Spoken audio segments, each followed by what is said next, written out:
written by Mike Fargo. A new champion. In 1964, the heavyweight boxing champ, Sonny Liston, prepared to defend his title. Liston was so tough that some boxers were afraid to face him. Known as Batch's later challenger to win, Carson Clare danced around the ring, very quick jab, and while both boxers let their feet do the talking, Clay invaded creative thought, including a opponent by punching Liston so hard he was flying his legs. Who on earth thought when they came to the fight that they would witness the launching on him with the light?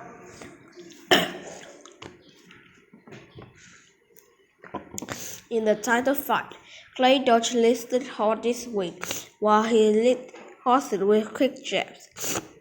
After 6 rounds of taking punches, Liston gave up. Cassius Clay became the heavyweight champion of the world. When the story was just beginning, he would change his name to Muhammad Ali, make the name that history could remember. Childhood. Ali was born Claudius Lake in 1942 in Longsleeve, Kentucky.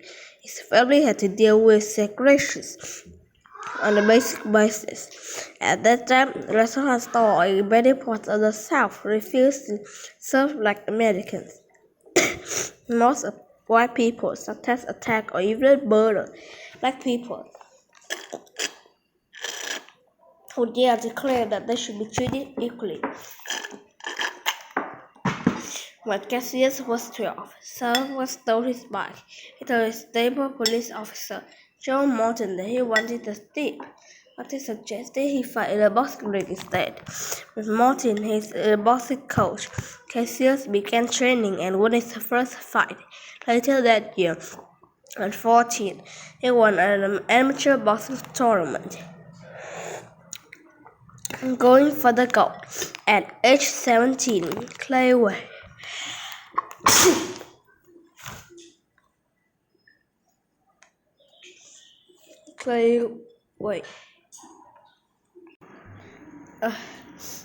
won several amateur boxing championships the next year.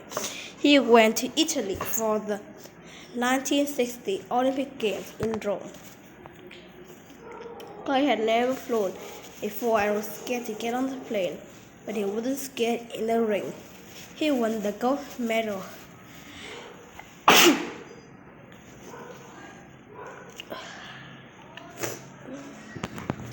Wait a minute. After Rome, Clay started fighting for money and just not medals. He began teasing his opponent with rhymes before his fight. He thought with Jim Robinson. He said, "This guy must be done. I'll stop him in one." Sure enough, Clay knocked him out in the first round. Clay won 9 fights in a row before beating Liston and win the title.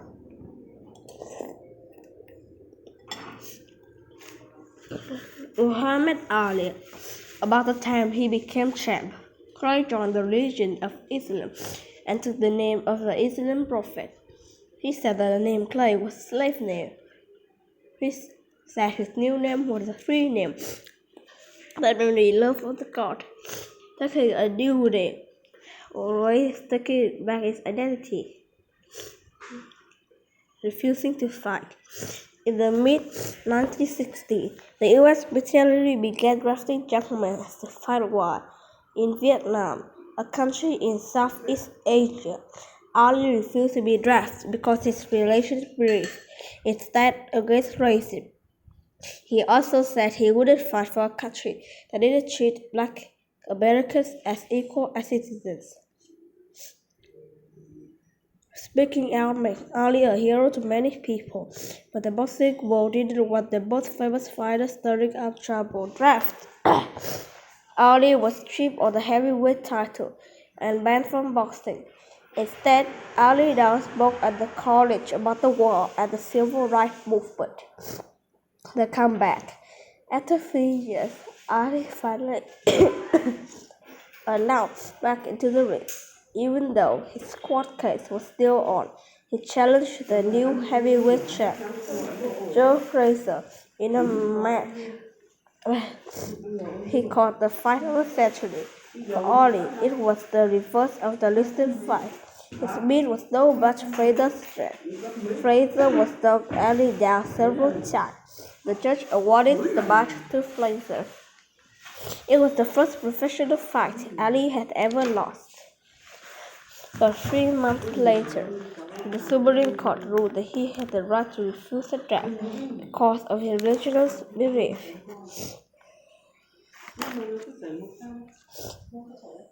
Two amazing fights. 3 years later, Ali fought Frazier again and won, but then Frazier has lost the heavyweight title to George Foreman, a young, powerful new fighter. Ali challenged Foreman in a fight held in Central Africa called the Rumble in the Jungle. Ali got the Foreman to tire himself out early, making it easier for Ali to knock him down. Muhammad Ali was a champ again. The following years, Frazier tried to win the title back from Ali in a fight held in the Philippines called the Thriller in Manila. It was a tough fight that Ali called the closest I've come to death. In the 14th round, Ali used the last of his strength and threw everything he had. Frazier gave up. Both men were so beaten up that Ali later said, "We went to Manila as champions and we came back an old man." Ali kept his title for another 2.5 years before he lost it to Leon Spink. But he thought Spink again a few months later and won. He's still the only boss to win the heavyweight crown 3 times. But in his next fight, Ali lost the title for good to Larry Holmes at 38. His long career in the ring came to an end. Retired but still fighting. After retiring from boxing, Ali traveled in the world speaking out for human rights. In 1984, he learned he had Parkinson's disease. This disease makes it hard for the brain to control the muscles. But in 1996, he returned to the light Olympic flame in Atlanta. Ali struggled to lift the torch, but as the crowd cheered, he held the framed torch. Here's the fight to an end. In 2016, Muhammad Ali died at age 74. President Obama praised his bravery, saying Ali stood for his crowd, and his victory helped us get used to the America we recognize today. Ali wasn't the greatest fighter who ever lived. He also helped change his country by fighting for what he believed in. Good job.